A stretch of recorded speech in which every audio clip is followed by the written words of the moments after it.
Hi all, ಇವತ್ತು ಗಣೇಶನಿಗೆ ಪ್ರಿಯವಾದ ಮೋದಕ ಹಾಗೆಯೇ ಸಿಹಿಯಾದ ಕಡುಬುವನ್ನು ಸಂಕಷ್ಟಹರ ಚತುರ್ಥಿಗೆ ತುಂಬ ಸುಲಭವಾಗಿ ಮೌಲ್ಡ್ ಇಲ್ದೇನೆ ನಾವು ಮೋದಕವನ್ನು ಮಾಡ್ಕೋಬೋದು.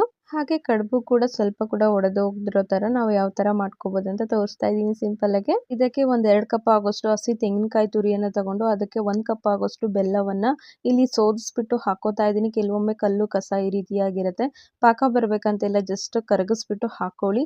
ಆನಂತರ 1 ಟೇಬಲ್ ಸ್ಪೂನ್ ಅಷ್ಟು ತುಪ್ಪವನ್ನು ಆ್ಯಡ್ ಮಾಡಿಬಿಟ್ಟು ಸ್ವಲ್ಪ ಚೆನ್ನಾಗಿ ಹುರ್ಕೋಬೇಕು.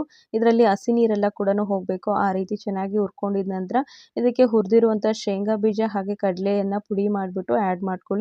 ಆನಂತರ ಒಂದು ಅರ್ಧ ಚಮಚದಷ್ಟು ಏಲಕ್ಕಿ ಶುಂಠಿ ಪೌಡರನ್ನು ಹಾಕ್ಬಿಟ್ಟು ಚೆನ್ನಾಗಿ ಮಿಕ್ಸ್ ಕೊಟ್ಟರೆ ನಮಗೆ ಹೂರ್ಣ ರೆಡಿ ಆಗುತ್ತೆ. ಇವಾಗ ಕಣಕ ರೆಡಿ ಮಾಡ್ಕೊಳ್ಳಿಕ್ಕೆ ಒಂದು ಪ್ಯಾನಲ್ಲಿ 2 ಬೌಲ್ ಆಗೋಷ್ಟು ನೀರು ಹಾಗೆ ಸ್ವಲ್ಪ ಉಪ್ಪು 1 ಸ್ಪೂನ್ ತುಪ್ಪವನ್ನು ಆ್ಯಡ್ ಮಾಡಿ ಚೆನ್ನಾಗಿ ಬಿಸಿ ಆಗೋತನ ಬಿಟ್ಟು ಆನಂತರ 1 ಟೇಬಲ್ ಸ್ಪೂನ್ ಅಷ್ಟು ಮೈದಾ ಹಿಟ್ಟನ್ನು ಸ್ವಲ್ಪ ತಣ್ಣೀರಲ್ಲಿ ಕಲಿಸ್ಬಿಟ್ಟು ಇದಕ್ಕೆ ಆ್ಯಡ್ ಮಾಡ್ಕೊಳ್ಳಿ.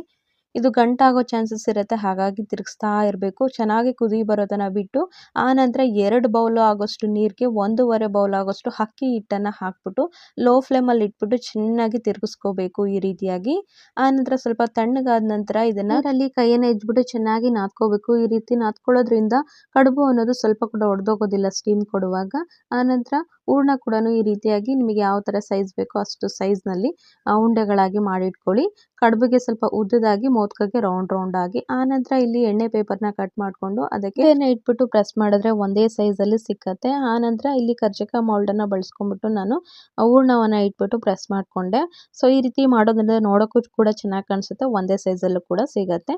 ಆನಂತರ ಇಲ್ಲಿ ಮೋದಕವನ್ನು ರೆಡಿ ಮಾಡ್ಕೊಳ್ಳಿಕ್ಕೆ ಒಂದು ಉಂಡೆಗೆ ಸ್ವಲ್ಪ ತುಪ್ಪವನ್ನು ಹಚ್ಬಿಟ್ಟು ಒಂದು ಲೋಟದಿಂದ ಪ್ರೆಸ್ ಮಾಡಿದ್ರೆ ಒಂದೇ ಸಮ ಸೈಜ್ ಬರುತ್ತೆ.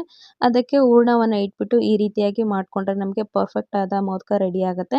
ಅದಕ್ಕೆ ಶೇಪ್ ಕೂಡ ಕೊಡಬೇಕಂದ್ರೆ 1 ಸ್ಪೂನ್ ಸಹಾಯದಿಂದ ಈ ರೀತಿ ಮಾಡ್ಕೊಳ್ಳಿ.